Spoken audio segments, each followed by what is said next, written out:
मैं आपकी टीचर प्रेरणा सक्सेना। इससे पहले पिछली वीडियो में हमने पार्ट 8 मच्छरों की दावत पढ़ा था, यानी रीड किया था। आज हम उसके क्वेश्चन आंसर करेंगे, अभ्यास कार्य। तो पहले मैं उसके जो याद रखने योग्य पाठ हैं, सारांश जो होता है ना पाठ का हिंदी में, उसी तरह इसमें कुछ स्मरणीय बिंदु थे। पाठ अपन पूरा ना पढ़ते हुए स्मरणीय बिंदुओं को पढ़ते हैं और फिर आगे क्वेश्चन आंसर लिखेंगे। पाठ 8 मच्छरों की दावत। मलेरिया मच्छरों के काटने से होता है।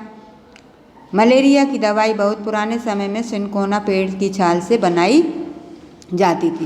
पहले तो लोग छाल को उबालकर और छानकर ही इस्तेमाल करते थे, लेकिन अब छाल से दवाई बनाते हैं। खून में हीमोग्लोबिन या आयरन की कमी को अनीमिया रोग कहते हैं। अनीमिया रोगों से बच्चों की शारीरिक एवं दिमागी तंदुरुस्ती पर असर होता है। हीमोग्लोबिन खून में पाए जाने वाला एक तत्व है जिसके कारण खून का रंग लाल दिखाई देता है। मलेरिया, डेंगू और चिकनगुनिया से बचाव के लिए आसपास पानी जमा न होने दें, गड्ढों में न भरने दें, पानी के बर्तन, टंकी, कूलर को साफ रखें, मच्छरदानी का इस्तेमाल करें, गड्ढों में भी भरे पानी में मिट्टी का तेल छिड़कें। मच्छरों के अंडे से लार्वा निकलते हैं जो पानी में पनपते हैं। मक्खियाँ भी पेट से संबंधी बीमारियों की वाहक होती हैं। पानी में मछलियों को डालने के लिए ये मच्छरों के लार्वा को रखा जाता है एवं मच्छरों की वृद्धि को नियंत्रित करती है। काई एक प्रकार का पौधा है जिससे फिसलन भी होती है। मलेरिया के लक्षण नजर आने पर फौरन जांच करवाना चाहिए और डॉक्टर से परामर्श लेना चाहिए। ठीक है, तो ये आपको स्मरणीय बिंदु हो गए। पाठ में जो अपन ने पढ़ा था उसका निचोड़ है। अब आते हैं क्वेश्चन के आंसर पर। पहला है, क्या तुम्हें किसी को जानते हो कि जिसे कभी मलेरिया हुआ? कैसा पता लगा था कि उन्हें मलेरिया हुआ है? हाँ, एक बार मेरे मामा जी को मलेरिया हो गया था। इसका पता खून की जांच से लग पाया था। उन्हें मलेरिया होने पर क्या क्या तकलीफ हुई? तो मलेरिया होने पर उन्हें तेज ठंड लगकर कपकपी के साथ बुखार चढ़ता था, साथ ही उनका शरीर भी काफ़ी कमज़ोर पड़ गया था। अगला है, मच्छरों के काटने से कौन कौन सी बीमारियां होती हैं? तो मच्छरों के काटने से डेंगू, चिकनगुनिया, फाइलेरिया आदि बीमारियां होती हैं। कौन से मौसम में मलेरिया ज़्यादा फैलता है? तो बरसात के मौसम में मलेरिया ज़्यादा फैलता है, क्योंकि इस मौसम में जगह जगह पानी इकट्ठा हो जाता है जिससे मच्छरों में की खूब वृद्धि होती है। मच्छरों से बचने के लिए तो हमारे घर में क्या क्या उपाय किए जाते हैं, अपने साथियों से भी पता करके बचाव के लिए क्या क्या करते हैं लिखो, है ना।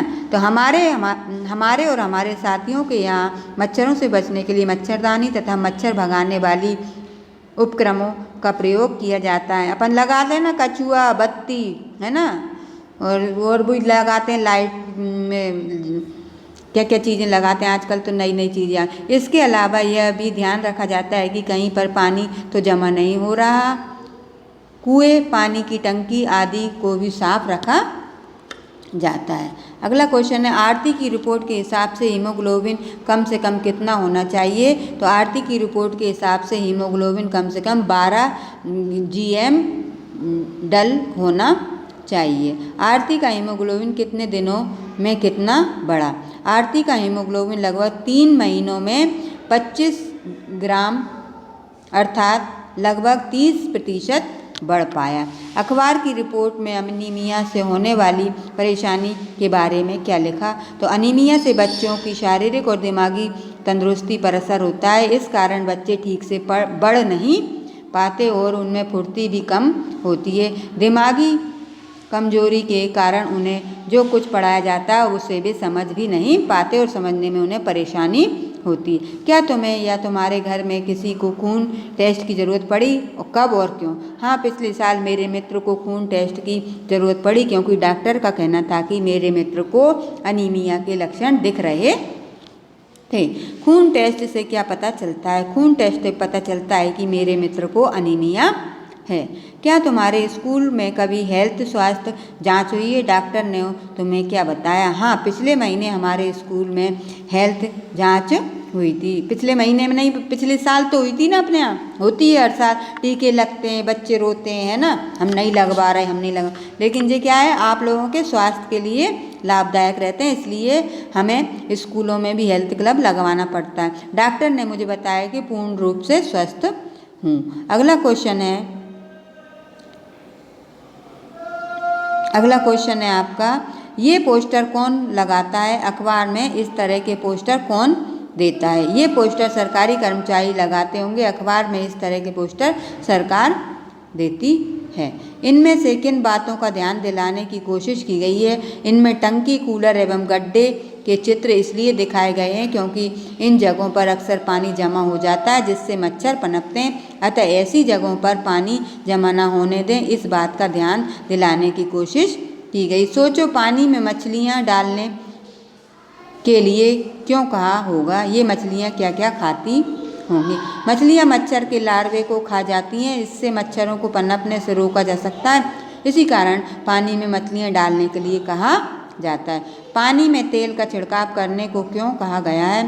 पानी में तेल का छिड़काव करने से वहाँ पैदा हुए मच्छरों के अंडे नष्ट हो जाते हैं और लार्वे मर जाते हैं। अगला क्वेश्चन है, मक्खी से कौन कौन सी बीमारियां फैलती हैं और कैसे? मक्खी से पेचिश, हैजा, आंत्र ज्वर तथा गिल्टी रोग जैसी बीमारियां फैलती हैं। मक्खियां गंदगी के प्रति आकर्षित होती हैं और जब वे गंदगी पर बैठती हैं तो इनके पैरों में जीवाणु चिपक जाते हैं। फिर जब ये किसी खाद्य पदार्थ पर बैठती हैं तो ये जीवाणु खाद्य पदार्थ में मिल जाते हैं और वहाँ से फिर हमारे शरीर में पहुँच जाते हैं। यहाँ कितने दिनों में पानी इकट्ठा है? यह पिछले 8-10 दिनों से पानी इकट्ठा है।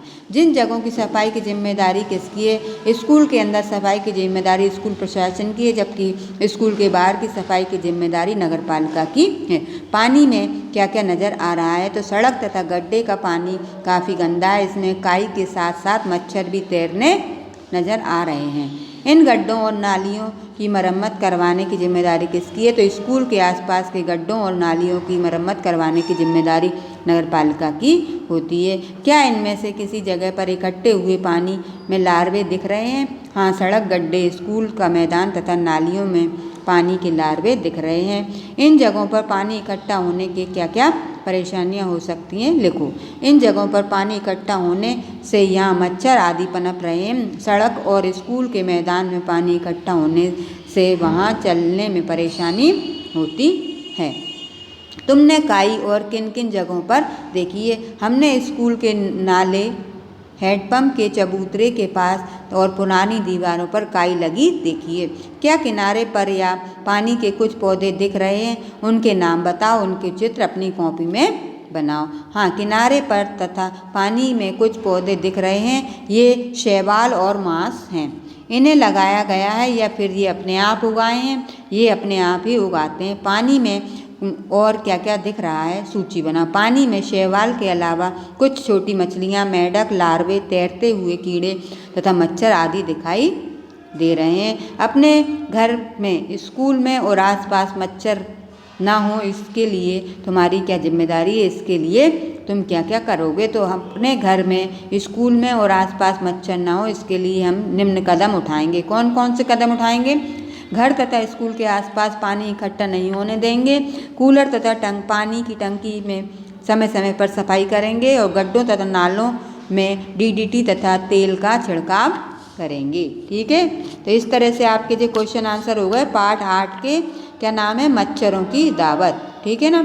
अब आप इसको अपनी कॉपी में नोट डाउन कर लीजिएगा और जो ऊपर जो सारांश लिखवाया है ना, पता है लिख रहा है, इसको आप अच्छे से पढ़िएगा। हो सकता है खाली स्थान इसी में से बन जाएं अपने, है ना।